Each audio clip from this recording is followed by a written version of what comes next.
Bismillahirrahmanirrahim. Alhamdulillahi rabbil alamin. Wa usalli wa sallim ala ashrafil anbiya'i wal mursalin nabina Muhammedin wa ala alihi wa ashabihi wa man tabi'ahum bi ihsanin ila yawmiddin wa ba'd. Fatkeqësitë janë ato që i godasin zemrat e njerëzve, në mesin e tyre një ndër fatkeqësitë më të mëdha llogaritet fatkeqësia e vdekjes. Vdekja si fatkeqësi nuk është e lehtë, është e rëndë, veçanti kur vdes dikush i cili është më i afër për zemër, sa më i afër që është, aq më tepër është edhe dhembja në zemrën e tij. Ai shpirt ka nevojë për freski edhe ka nevojë për qetësi. Cilat janë mjetet? Thash që një prej mjeteve që përmendet është meditimi i Kuranit dhe Sunetit pejgamberit sallallahu alajhi wasallam. Ajetet që kanë ardhur dhe hadithet që flasin rreth sabrit dhe që flasin rreth gjërave të cilat ja freskojnë shpirtin besimtarit. E dyta, rikujtimi i vdekjes pejgamberit sallallahu alajhi wasallam. Vdekja e pejgamberit sallallahu alajhi wasallam është musibeti më i madh, nuk ka fatkeqësi më të madhe. E kur njeriu e kujton këtë musibet, i duket musibeti i tij që e përjeton më i lehtë se sa ajo që realisht ka ndodhur, do thotë më herët.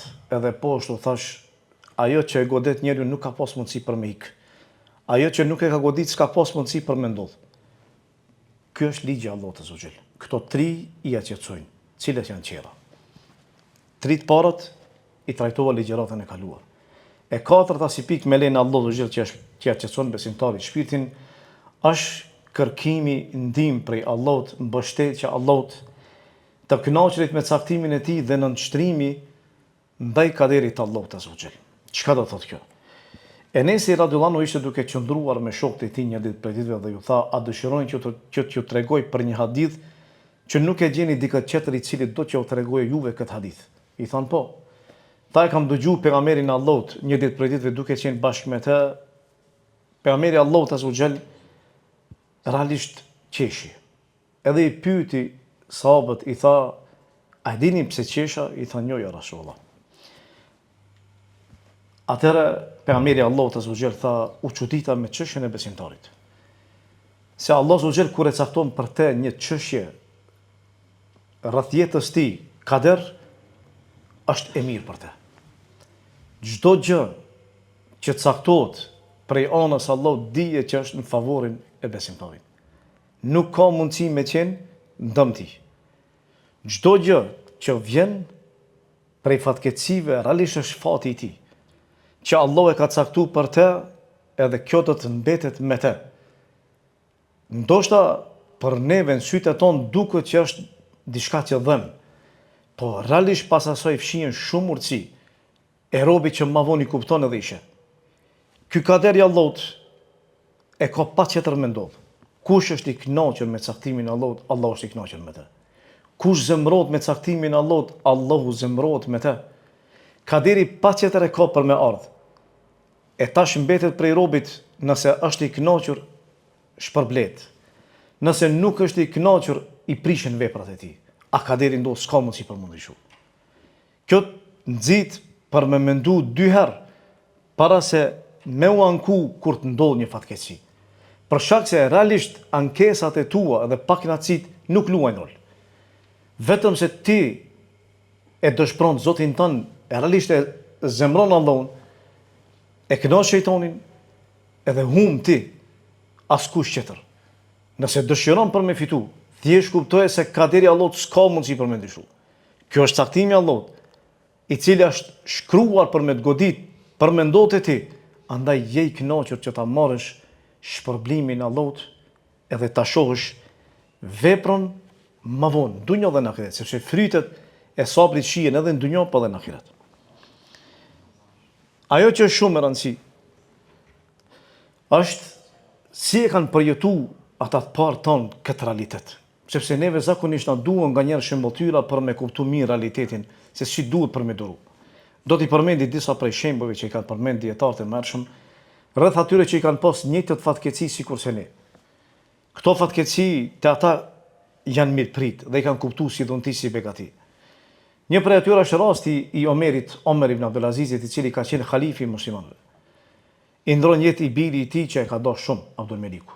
Mirë po, para asaj në shtratin e vdekjes shkon edhe takon birin e tij. I thot: "Si po e gjen ti veten o biri im?"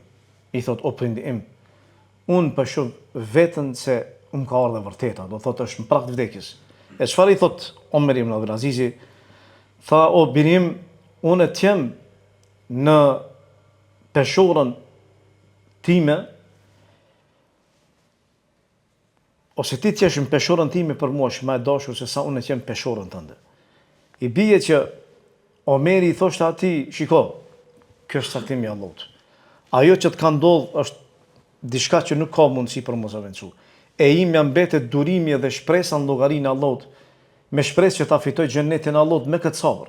E jotja është durimi edhe të kënaqërit me caktimin e Allahut për momentin e fundit që kjo do të jetë jeta jote. E unë në këtë formë i shtoj të mirat e mia, edhe dua që ti marr këtë formë shpërblimet. E i tha i biri vet, tha baba im, pasha Allahun, tha që të ndodhe ajo që ti e do për mua shumë më e dashur se sa unë që e dua atë për vete. Edhe atëre pasaj ndroi jetë i biri vet. Kur e vorosën, tregohet për te se Omeri u ngrit në kom. Edhe ju drejtuat pranishmeve atij që ishte dhe ju tha, pasha Allahun, ju drejtuat do thot birit vet që kishte pas vorrosi, tha o birim, pasha Allahun, tha ti ke qenë një respektueshëm me prindin tënd. Dhe pasha Allahun, ende vazhdoj që qem i lumtur me lindjen tënde prej atij momenti kur Allah Zotë ta mundsoi me don këtë dunjë. E deri sot, ku ti je nisur drejt Zotit tënd. O biri im, Allah të mëshiroft, ta fal gjunohun dhe Allah të shpërblet për veprat e tua. O birim, Allah tha e mëshiroft çdo njeri i cili lutet edhe ndërmjetëson për ty. Realisht këtë rast e ka pas qëllim për lutjen, qoftë i pranishëm apo qoftë do thot larg. Dhe tha ne jemi të kënaqur me caktimin e Allahut dhe ne i nënshtrojmë plotësisht urdhit të Allahut. Falëndërimi takon Allahut Zotit botrave, inna lillahi wa inna ilaihi rajiun. Pastaj Omeri e braktisi varrimin edhe u kthyi me xhlisin e tij. Ky njeri ka qenë njeri sikur se ne. Mirë po çka ka dallu Omerin? E ka dallu kuptimi i asaj që besimtari e percepton me rastin e sprovave, veçantim me rastin e humbjes një dashurit të tij. Ma vonë, një ditë prej ditëve shkoi njëri prej të afërmit të tij edhe i tha, se atij patën pas ndodh 3 musibete njëra pas tjetrës. I vdishi vëllai Sehli, që ishte shumë i dashur për zemrën e tij, i ndroi biri i tij, i dashur për i afër për zemrën e tij dhe poshtë i ndroi Muzahimi shërptori i tij, i njohur në histori, as përmend shpesh Muzahimi. Edhe shkoi i thoi njëri Rebi ibn Thebret. I tha, o e miri muslimanve, ta i ke pas 3 fatkeqësi njëra pas tjetrës. Ta çudi se durimin çfarë ke. Tha ndroi jetë vllau, që e kishe vllaun më të mirë. Ndroi jetë i biri që ishte i biri më i mirë. Ndroi shërptori që ishte shërptori më i mirë. S'ka mundësi me gjithë si vllai yt, e as i biri yt, e as i shërptori yt. Megjithatë qëndrove, e uli kokën Omeri. E i tha njëri nga të pranishmit, tha e turpnove. Edhe e mërzite. Çfarë i tha? Omeri, a i tha nuk e kam pas këtë qëllim, thjesht ti them se po ban sabër edhe mirë është kjo. E ngriti kokën Omeri, tha, o ti filan. Ta përsëritje tha njerë. Ja përsëritje dhe pastaj tha, pasha atë që Allah e caktoi vdekjen për ata. Tha nuk kisha pasur dëshirë që mos ndodhe ajo që ndodhi. Do thotë që unë jam i kënaqur me caktimin e Allahut. Ka ndroi jetë baba, ka ndroi jetë, në fakt ka ndroi jetë vllai, ka ndroi jetë i biri, ka ndroi jetë shërptori që ka pas mik, dost, jo vetëm si shërptor. Muzahimi ka qenë i njohur histori. Mirë po megjithatë, unë jam i kënaqur me caktimin e Allahut. Ky rast normalisht është rast që të lë për me dëshiru se si njeriu me qenë i tillë në raste të tilla. Vitin 18 Hijri, ndodhi një fatkeqësi e madhe te muslimanët. Ishte zbritja e epidemisë. Epidemia e pat përfshi Shamin për një vendin të vogël Ammas. Thuhet se diku ka ndruar jetë 25.000 apo 30.000 njerëz në mesin e tyre ka pas sahabi. Ka qenë Muadh ibn Jabeli, ka qenë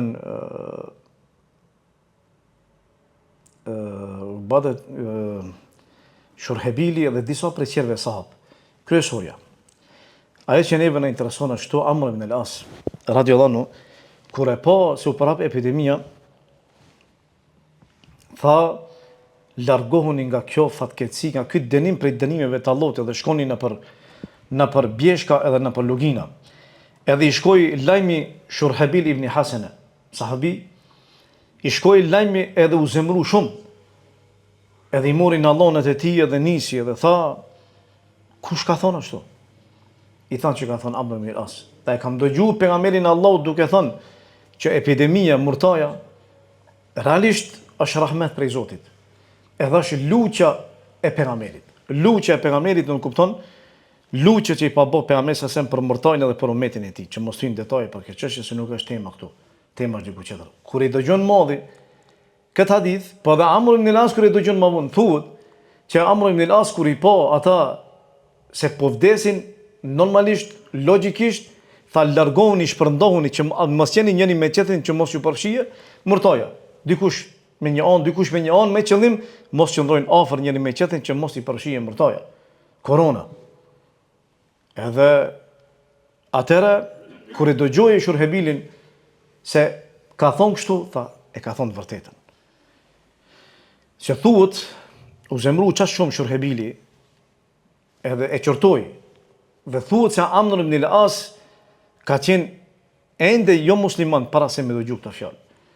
Kur e dëgjoi Muadh ibn Xhebeli hadithin u gëzu shumë. Pse u gëzu Muadhi? E dinte sa është mundësi e mirë për me ra dëshmor. Sa ai cili ndron jetë nga murtaja është dëshmor. Edhe Muadhi e shpresonte që dikush nga familja e tij edhe vet ai që të prekën nga smundja me qëllim që të bien dëshmor. Edhe ashtu ndodhi. 2 vajzat e tij ndruan jetë, i varrosi me një varr. Pastaj u përfshi biri i tij dhe e pyeti, i tha birim, si po e gjen veten tash? Tha o prindim, ta ka ardh momenti i vdekjes. Moment ku njeriu nuk guzon për me dyshu, asesi, edhe ndroi jetë. Atëre, çfarë i tha? E kishte birin më të dashur. Tha se te gjudoni inshallah min sabirin. Tha kemë më gjeti birim nga ata që bëjnë sabër. Ndroi jetë i biri, pas pak u përfshi edhe Modhi. Kur e preku Modhin, Modhi u gëzu. Edhe nuk shkoi pak kohë ndroi jetë. I binte të fikt, kthehej, edhe lut të Allahun i thoshte o Zot, këto vështirësi që i përjetoj tash, mi jep, do thot shtrëngomi, se pasha krenarin tënde, di o Zot që ndu. Edhe ndroi jetë Muadh ibn Xhebeli. Diku 25.000 deri 30.000 veta ndruan jetë. Me ndru 2 fëmijë, 2 vajzat e tua dhe biri yt, edhe pastaj veta dhe shokët e tu, normalisht që nuk është e lehtë. Megjithatë, durimi te ata ishte shumë i madh. Thot Ebu Ali e kam shoqëruar Fudal ibn Iyadin për 30 vite. Asnjëherë nuk e kam pa duke qesh ose duke buzëqesh, përveç një dite. Cila ditë ishte ajo? Ajo ishte dita kur ndroi jetë i biri vet. I biri vet kur ndroi jetë i biri i tij, filloi me buzëqesh dhe me qesh. Edhe u çuditën njerëzit thanë birit ka ndroi jetë. Çfarë tha? Tha Allah Zogjel, tha e dëshiroj një gjë. E unë dua, ose dëshiroj ta dua një gjë që Allahu e dëshiroj. Edhe qeshi. Dikush thot, ky njeri ka qenë normal. Imani bën çuditëra. Kjo është kulmi i tevekulit, mbështetjes në Allahun Azza wa Jall. Nëse dikush qan, a do thot që ka bën? Jo.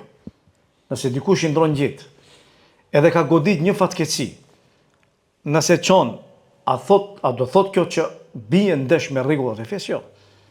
Për shkak se vetë pejgamberi Allahut Azza wa Jall kur i ndroi jetë, i biri i tij i pikuan lot nga syri i tij. Zemra e tij u mërzit, mirë po gjua e tij nuk shprehu diçka, përveç asaj që e kënaqte Zotin e tij. Zemra e tij ishte e kënaqur me caktimin e Allahut, dhe gjua e tij e shprehte falënderimin ndaj Allahut. Dhe ajo që ndodhi me te ishte shumë e natyrshme për një njeri. E ky është udhëzimi më i mirë. Ky është udhëzimi i drejtë, sepse si Fudali nuk ka mundësi me qenë gjithë, por shkak se është kulmi, jo që është më i mirë se pejgamberi Allahut. Po pejgamberi Allahut e mësoi ummetin se kjo është udhëzimim dhe kjo është më e mira. Sepse atë që e bëri Fudali është një nivel pak më i lartë, e nuk mundet me mri çdo njëri, por kjo është mesatarja. Pejgamberi Allahut ka qenë mesatar. Edhe këtë ka mundësi për me mri secili. Andaj kur ndroi jeti biri i tij, edhe sahabët e pa Abdurrahman ibn Aufi, u çuditi thanë, ja Rasulullah, tha po qan, tha ibn Auf, tha po kjo është rahmet, tha se syri qan, zemra mërzitet dhe ne nuk themi përveç atë që është i kënaqur me ne. Ne nuk e themi përveç atë që është i kënaqur Allahu me ne, tha ne o Ibrahim për ndarjen tënde jemi duke u mërzit. Kjo është e natyrshme. Zemra mërzitet, syri qan, mirë po megjithatë ne nuk e themi përveç atë që Allahu xhel është i kënaqur me ne. Po ashtu pejgamberi sallallahu alajhi wasallam ja di çetër tha, Allahu xhel nuk e dënon ndonjërin për shkak lotit të tij, ose për shkak mërzis në zemrën e tij, po Allahu dënon ose shpërblen për shkak kësaj gjuhës së tij. Do thotë që gjuha e tij është ajo që e bën që Allahu ta dënojë ose ta shpërblejë atë. Usame ibn Zeid tregon kur pejgamberi Allahu azza wa jalla mori nipin e tij, ishte duke ndruar jetë momentet e fundit u mërzit, edhe e pa pejgamberin Allahu azza wa jalla si i rrëdhën Lot, i tha ja Rasulullah, Lot, tha osat. Tha këto Lot tha janë rahmet që Allahu azza wa jalla i ka vendosur në zemrat e robërve të tij, dhe Allahu e mëshiron për robërve të tij. Allahu i mëshiron ata që mëshirojnë për robërve të tij. Do thot, ai që mëshiron do mëshirohet me lenë Allahut azza wa jalla. Andaj caktimi i Allahut është i tillë, s'ka mundësi për me ndryshu. Nuk ka mundësi që të ndryshohet as një sekond. Andaj ruaje gjuhën tënde dhe zemrën tënde. Je i kënaqur me caktimin e Allahut dhe mbështet që Allahut dhe kërkoj ndihmë Allahut, sepse kjo është mjeti i cili ta freskon shpirtin dhe ta lehtëson dhënien. Ky është mjeti i 4. Mjeti i 5 që e lehtëson edhe freskon shpirtin është bindja jote që s'ka mundësi mund ndryshu diçka nëse ti je i pakënaqur me atë që të ka ndodhur. Ankesat e tua nuk vlen, nuk ndryshojnë kurrë. Nëse ti mendon që ankesat e tua do ta kthejnë një person i cili ka ndruar jetë gabon, s'ka mundësi. Ankesat e tua janë ankesa që ndoshta e zemrojnë Zotin tënd, e hidhrojnë atë, e kënaqin shejtanin, edhe ndoshta e kënaqin armikun tënd. Mirë po s'ka mundësi për me ndryshu asgjë. Andaj kur ti duron, edhe kupton mirë se realiteti nuk ka mundësi që të ndryshohet, e jo që mbetet durimi, sepse realisht pejgamberi sa më tha, innema sabru inde sadmetil ula, sabri kur është? Sabri është momentin e parë kur godet musibeti, jo ma vonë, sepse ma vonë gjithë bëjnë sabër. Po fillimi është esenca, baza. Nëse ti duron fillim, atëherë me lenë Allah çdo gjë pas asaj do të jetë e lehtë. Prandaj thonë disa prej dietarëve që i mençuri atë që e vepron në fillim e vepron i padijshmi shumë më vonë. Mirë po shumë më vonë kur? Pasi që ai realisht vuan e ankohet, edhe gjua e tij shpreh shumë pak kënaqësi. E në këtë rast çka arrin? Nuk arrin asgjë përveç zemrimit të Allahut azza wa jall. Normalisht jashtë sabrit nuk ka mundësi për mi askund. Prandaj më e mira bëje sabrin tan me gjithë dëshirë. Sepse a doshte nuk doshte ti ke me bën sabër. Mos sot, mas një viti, mas 2 viteve, mas 3 viteve. Po nëse sot bën sabër, atëherë do shpërblesh. Nëse jo, atëherë do dënohesh. Shpërblimi i sabrit ç'është? Shpërblimi i sabrit është shumë i madh. Allah thot inne ma yuwaffa sabirun ajrun bighairi hisab. Allah shpërblen për sabrin pa kufi, nuk ka caktuar. Për shumë ibadete ka shpërblime caktuara, këtu s'ka. Prandaj disa prej dietarëve kanë komentuar se këtu është një pyetje edhe çështja e agjerimit. Për agjerimin nuk ka shpërblim caktuar. Allah shpërblen vetë sado. Për shkak se realisht agjerimi është durim, është sabër. Sabër me nefsin tënd. Sabër do të thotë me epshet e tua e me gjitha që të rrethakon. E prandaj kush duron shpërblet pa kufi me lenë e Allahu xhel. Pejgamberi se më tha që njerëzit do kishin dëshirë kur t'i shohin, do thot ata se si do shpërblen që kanë pas prova në këtë dunjë. Do kishin pas dëshirë që të merren gërshër edhe t'u prehen atyre lëkurat Sepse kur i shohin ata që kanë pas fatkeqësi, si shpërblen ditën e Kiametit, u morin lakmi. Andaj mos u mërzit. Kur godet një fatkeqësi, falenderoj Allahun Azza wa Jall, sepse ajo me të vërtet është dhunti edhe është mesi. Çështje tjetër prej pikave që e freskon shpirtin, duhesh me kuptu se fatkeqësitë dallojnë, nuk janë njëjtë. Fatkeqësia më e madhe është fatkeqësia në fe. Ka mundësi me të godit lloj-lloj fatkeqësie. Fatkeqësia në trup, fatkeqësia në evlat, fatkeqësia në fëmijë, ose realisht në prindër, fatkeqësia në mall.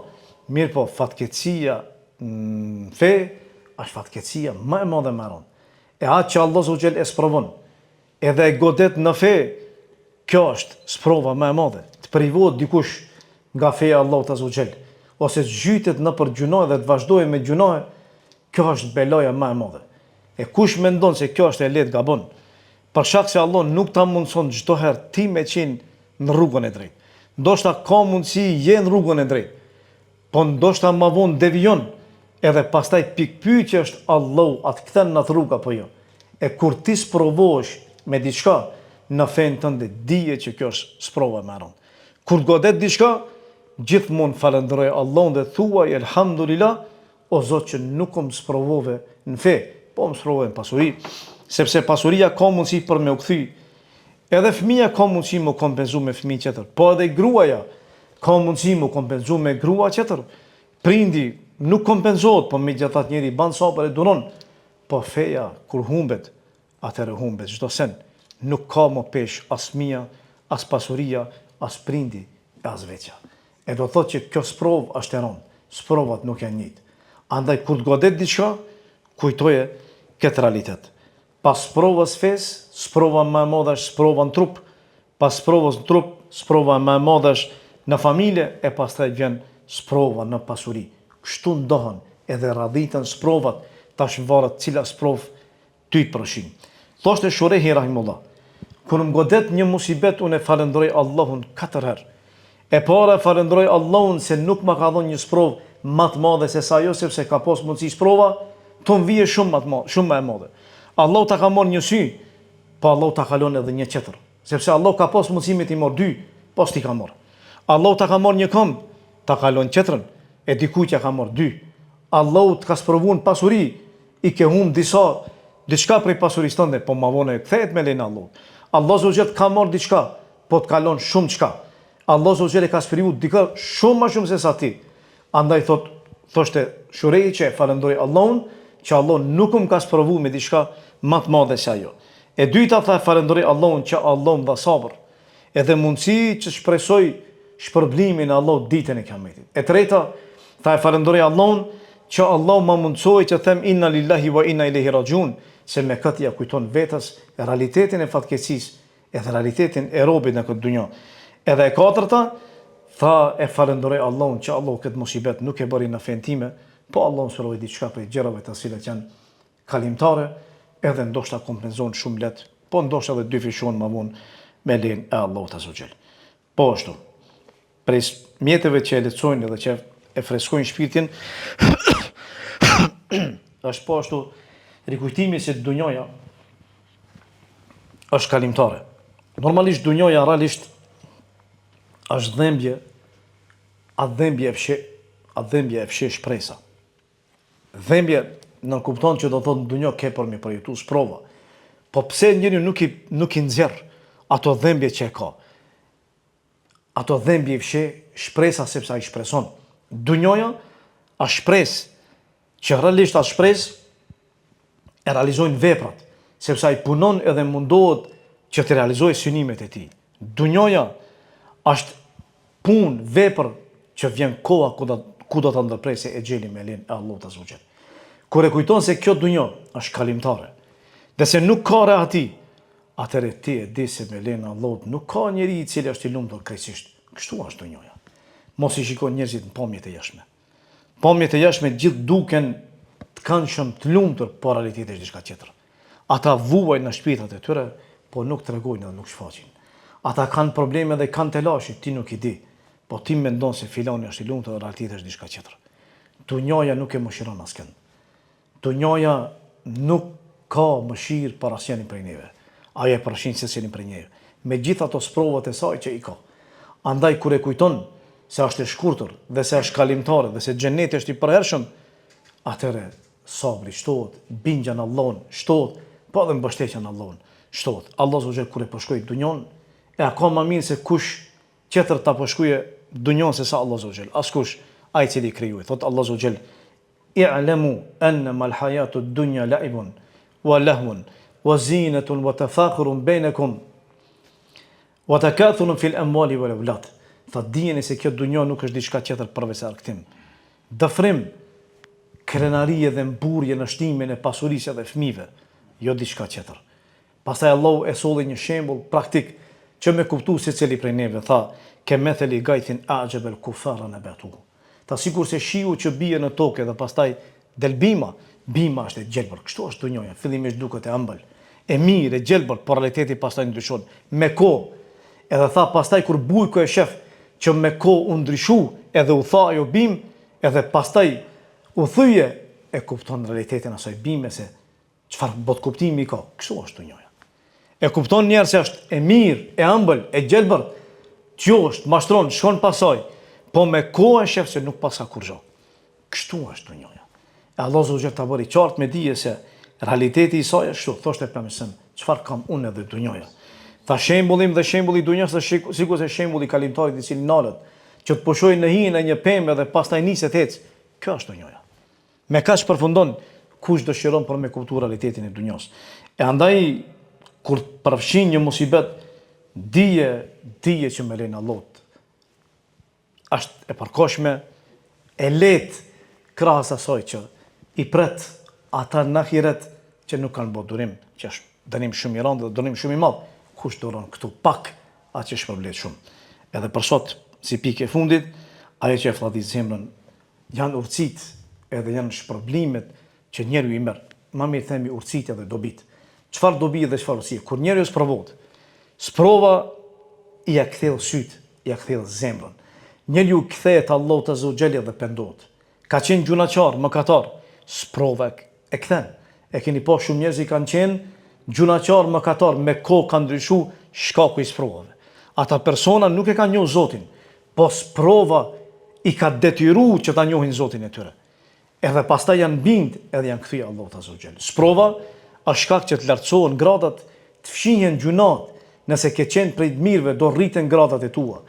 Nëse ke qenë prej gjunaçarëve, sprova do t'i fshije gjunat e tua. Sprova është ajo që njeriu e përul para Allahut, e bën rob, ja kujton ubudijen e tij, do thotë që është rob i cili duhet që t'i kthehet Allahut sepse është i varfër. E kur njeriu i kthehet Allahut me varfërinë e tij, me zemrën e tij, të përullet para Allahut edhe i drejtohet atij, kjo tregon realisht se sprova ka ndikuar në shpirtin e tij. Dhe ka më mirë se sa ti kthehesh te Allahut. Nuk ka. E sprova ta mundson. Një sprovë e cila ka godit, është shumë e vogël krahas asaj që ti i e kthy Allahut Azza wa Jall. Ti kthehesh Allahut as dhunti, as mirësi, sprova ta zbut zemrën.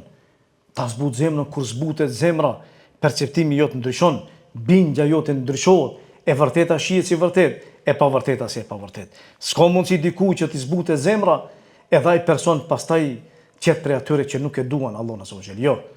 Sprova është ajo e cila ta kujton të sprovuarin sepse ti je vetë i tillë.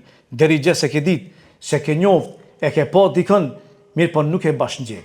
Tash bashkëngjen bashkë me ata. Për shkak se e di çka do të thotë të jesh i sprovuar. Edhe ata kanë qenë marrë.